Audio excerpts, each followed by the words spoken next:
Hi, today we're here with Theodis Daniel, and we're going to hear his story. So tell us a little bit about what happened to you when you were 8 years old. Well, I was diagnosed to have a benign cancerous tumor on my thyroid, and they cut my throat open, and they took this big black mass out because I saw it in the little tray-looking thing, and I wasn't able to talk at the time, but I know I had a bunch of stitches sticking out my throat, and they said that I had to go through what's it called, radioactive iodine treatment at the time. That's what I went to, and that's what I did. So I overcame that. So tell us a little bit about Mom. Well, my mom was 31 years. She had just turned 31, and she was from Korea. And my dad met her when he was he was in the Air Force, high-ranking, airman, and he was also on the show called Ed Sullivan as a country western blue harmonica playing comedian. And so she met him, and they were together ever since. And but unfortunately, my mother was murdered. She was stabbed in the throat with a screwdriver, palms of her hands, left breast and right breast, stripped naked and threw on a pool table. And then my dad had to fly from Texas to Guam to go pick her body up, which took almost a little over a month. And then he brought her back home. He wasn't going to leave it there, so he literally flew back over and picked up and brought her back home to bury her. And then he ended up raising my sisters and my brothers by himself. And then I ended up becoming the head of the house when he left to cook, clean, vacuum, whatever. If it wasn't done, I got in trouble. So. Can you tell me why your mom was killed, or why y'all think she was? Because it's an unsolved murder, correct? Yeah. So what it was is that in Guam, they have a lot of organized crime situation there. And if you're from the mainland or any of the mainland or other countries, they would try to extort money out of you. My mother didn't want to do that. So she was importing meat called Kobe beef to the island. So a lot of people don't know that my mother was wealthy. And my Harabaji, which is the grandfather, her father was a Korean professional sumo wrestler. That's what he did. And so that's what happened. She didn't want to give him the money. So she wouldn't be bribed. No, she wouldn't. I'm not either. So your father, let's talk about your father. So he had to raise 4 children, correct? Yes. And Age what? no. He just raised my sisters and brothers the best that he could. And he ran an air conditioning company. He helped a lot of people out in the community. He would have me fix all these window ACs, and we'd go give them out to like the projects and stuff like that. And all the while, he still carried his little B harmonica in his pocket. It's called a Honor harmonica, just in case you want to test his skills. And then we would, go and see Mr. Richard. He was a 112-year-old veteran, and other people too along the way. So yeah. How long was your father in the military? He was in there for 28 years. Air Force. Mm-hmm. Yep. Like, how was his demeanor of raising 4 children on his own?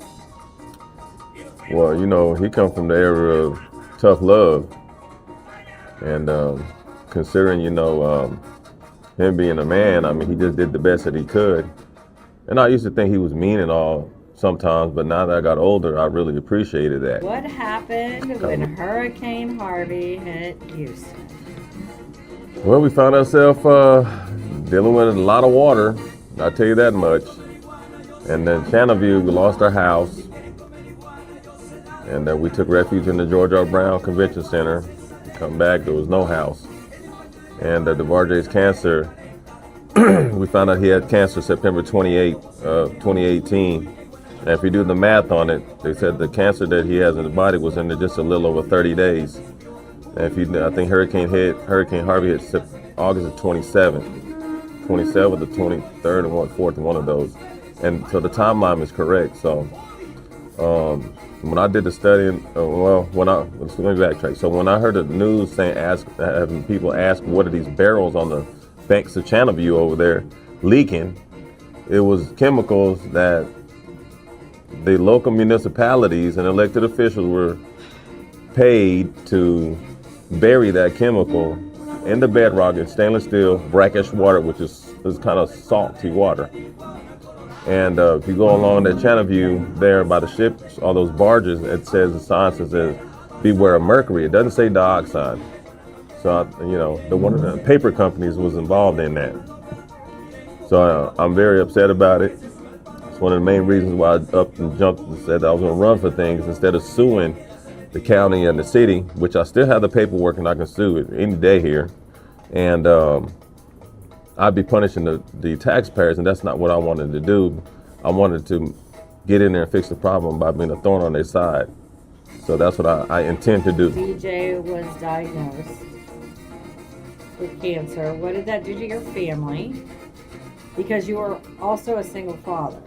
So explain being a single father with 3 boys and how that affected your life.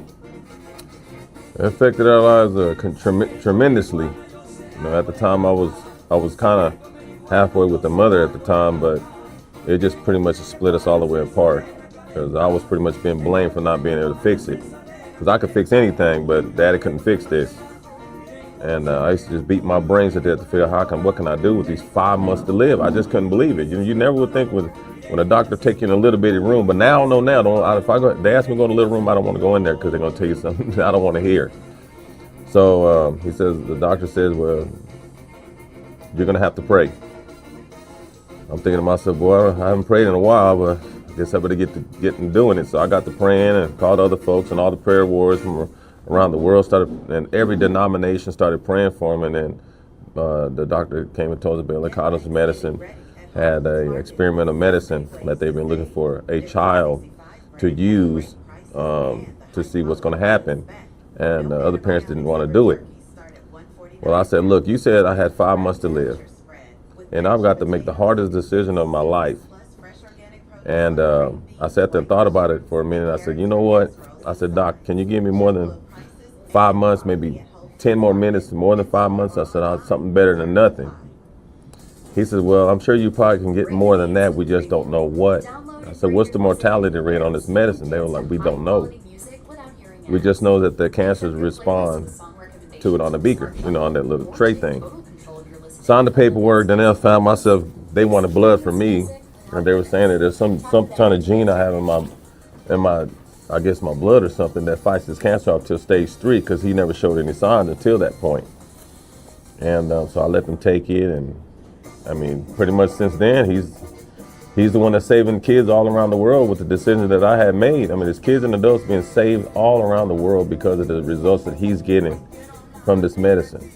And I didn't think it was going to get to that point, but that was the hardest decision of my life.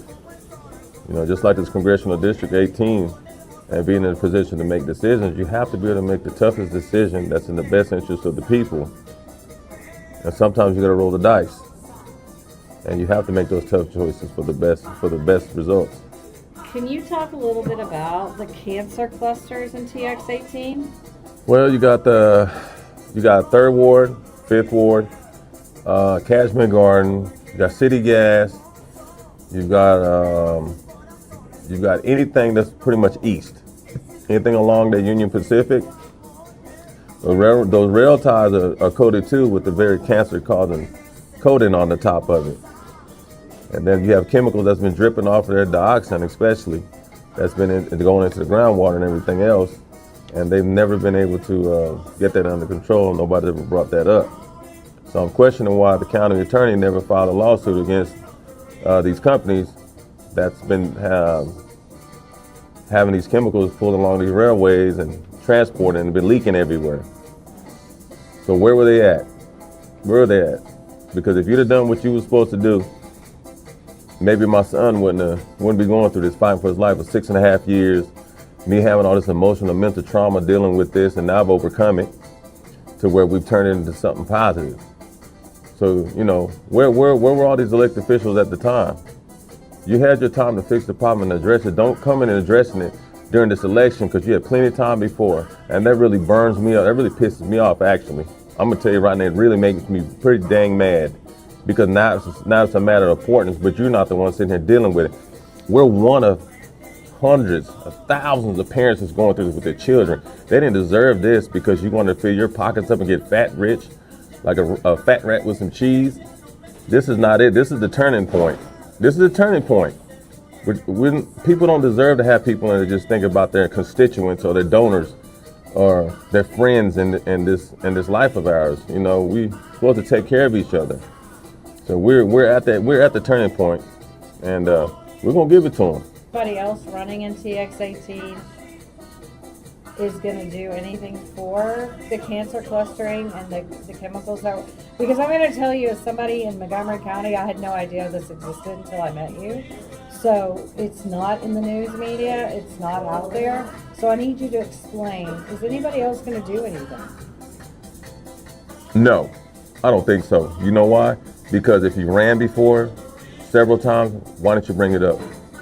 Why wasn't that one of the most important things to talk about? Of course, I'm sorry, my bad. It doesn't become important until it becomes one of somebody close to you. Somebody close to you, you know? And I've had the cancer. I had to go through it, you know? But no, they're not gonna do it. Those elected people that's running right now, but they're not doing anything. They hadn't done anything from the time they got in there. But it's important now because we gotta get your votes. Well, what you pitching ain't selling. We don't want it. Can you tell me about how much it costs just to take care of DJ and his medication? Well, the DeVarge's medicine, it almost got up to $350,000 for the year. To keep him here is roughly about almost $17,000 a month. A little over $200,000 a month right now for his oral medicine, which is the capsule, 100 milligrams. And he does take seizure medicine too as well, so that runs too. The shots, he'll probably be started back on the shots again soon, and those are like 40 by itself on top of that. You know, everyone that's going to see this video, I just wanted to just kind of explain it to you. DeVarge has lived the best life that he could. I've got him to this point. He's beaten all the odds of any knowledge of any doctors, any physician, and I can't sit here and complain about that or anything. I'm totally blessed, and sometimes I get overwhelmed about finding it even worse to even express how I feel about it. But he's actually teaching everyone now how to live, how to survive, be nice, rub a couple of bald heads, make sure you don't shake the women's hands, make sure you get hugs. This is his things, and enjoy life, you know. But what can I say? It was rough and tough, and we're here. He wants me to go out and do things to where I can make people feel good and save a bunch of people's lives and make their life easier, because nothing's for free. Somebody had to suffer for you to be here. Somebody literally suffered for you and I to be here, and they forget who that is. For you to sit there and drive that car, somebody had to sacrifice their time to build that, you know? So nothing's for free. About your experience when you went to the joint sessions with DJ, because that's when we all met you. Oh, okay, yeah, that was a wow. Well, first of all, I got a phone call and I looked at it, it said 202 on there. I was like, Washington D.C. I started out to answer. I thought it was a spam call or something like that, and I answered it anyway. Much to my surprise, there was a lady on the phone named Brett Powell, and she said, "How you doing, Mr. Daniel? I'm Brett Powell. I'm one of the White House staff with President Trump. President Trump and First Lady Miss Melania would like to have you as guest, their personal guest at the joint session." I was like, "Oh, okay." She said, "Do you have an email?" I said, "Yes." I sent the email. She said, "Check it. Is that good for you?" I was like, yeah, that's short notice, but yes, what I look like saying no to President Trump. So magically, deliciously, we found our way flying to D.C. And we got there, and you know, we went to the hotel. They put us in a nice hotel and everything. All the accommodations was amazing. And then we went on the motorcade and the sprinter little vans to the area that we were supposed to be.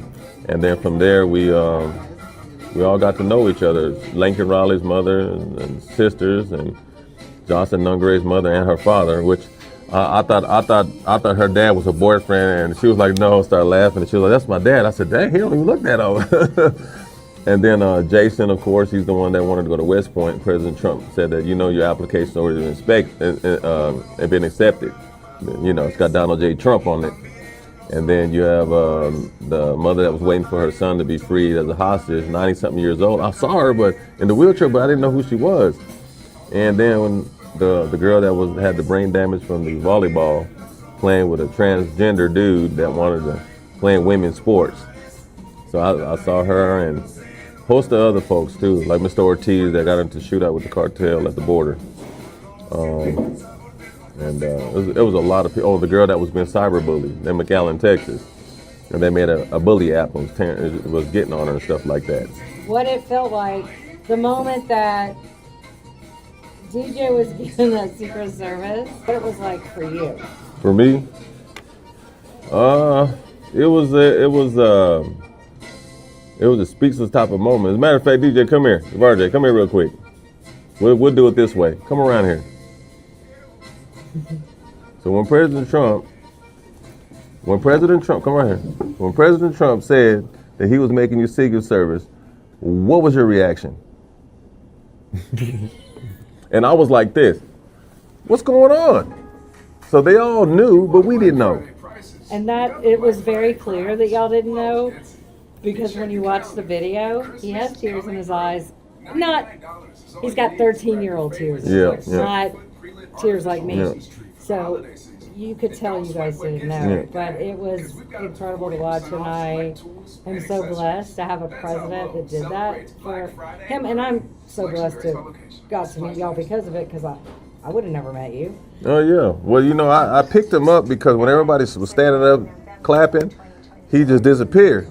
So when I picked him up, I'm from Texas, of course I'm gonna pick you up 3 times. You know how we do it.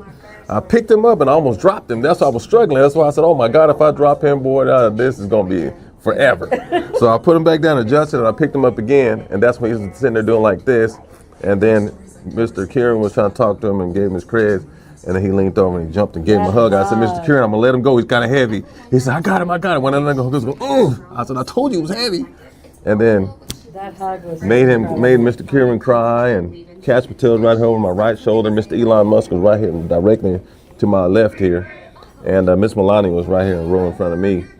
And just the chanting of DJ in there just made your skin crawl. And I just closed my eyes to absorb how America really feels like. I felt it in that room. I felt it. And it was amazing. Screw what the other side tried to do. I don't even care about all that. The simple fact is that we still turn into something positive.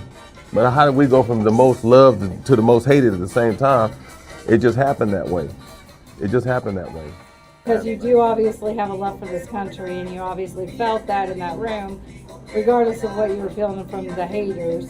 But I want you to tell me a little bit about your military service and what that meant to you, and why did you go in the military? Well, my dad was in it for 28 years, so I was already used to the military way. Not this nice, cushy, you stressing me out with the pink card situation.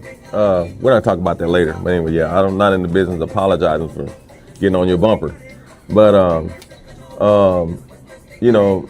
was going to go to the Air Force, but then ended up switching to the Navy. And I went to the Navy because they can move me out of it pretty quick. My dad was pretty mad because I didn't go to the Air Force. So I went and I finished Great Mistakes. We call it Great Mistakes, Great Lakes. And then went to had my first orders to the USS Independence. And I think it was CV-62. And then we're on the boom boom van going to O'Hare Airport. They turned us back around. I was like, where are we going? They said, well, your order's been cut. And what do you mean cut? Then they took it back. Y'all are going to the Kitty Hawk. I said, we're going to the Kitty Hawk. Now here, I just got through talking bad about the ship. We were talking bad about it, and now we're going to end up going there. So we went to Bremerton, and then we was in the shipyard. From there, we did 36 knots down to San Diego, and then that's when it all started from there. The Navy. I was a machinist mate and a fireman at the same time. Well, I'm a pistol and a rifle expert. I can swim like a fish. I can fix anything that you can put in my face. I don't care what it don't matter. I can do it. So how long did you stay in the military? I was in the 4 years. So I want to end this by you telling me and telling the people why TX18 needs you at this time in history. Okay. Tell me when. Well, I want to just speak directly. I want to just speak directly to everyone, so I can have your undivided attention here. District 18, City of Houston, is very important to me and my family. My cousin was a very powerful, famous pastor here named Dr. Reverend Leo Daniels, and he has a church off of Jensen called Greater Jerusalem Baptist Church. Him and his brother CD both had that. And so we're deep rooted with the historical aspect of District 18, and I've just seen the degradation of the community, business leaving, empty buildings, crime rampant. I mean, it's horrible. The road infrastructure is bad, and it's crazy because my cousin had a sermon called Certain City in '77 and was talking about how the mayor was failing the people there in Houston, and the crime was really bad in the infrastructure. And it's crazy because if he was talking about it in '77, we're still having the same problems today. And I have a big voice. My mouth is bigger than Texas, and we need a big mouth to go to Congress and make sure that we can get, District 18 represented in the best interest of the people, not for the constituents. I'm not trying to do this as a career. I'm not trying to die in my position, sitting there 50 years old walking on a walker, or being helped walk around or nothing like that. But we want people that's going to do the work actually, not just kind of like pitch it out there and not do anything. I'm not here. I don't come around rubbing babies' bald heads, feeding homeless, going out to interact with the community and stuff. Every time votes come around, I'm actually out there every day. Me and my son is on this proactively day in and day out. We don't have any days off, and that's what you want. You want somebody that's in there, that's willing to lose sleep.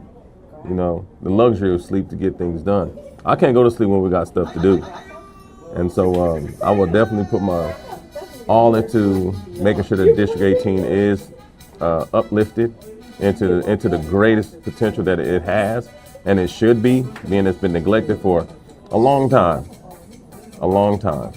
And just give me a chance, and what do you have to lose with me at this point? With more to gain. Promise you won't go wrong with me. Just take a chance with me.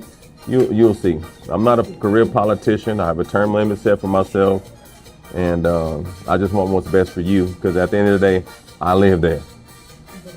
So please go out and vote. Your vote's very important.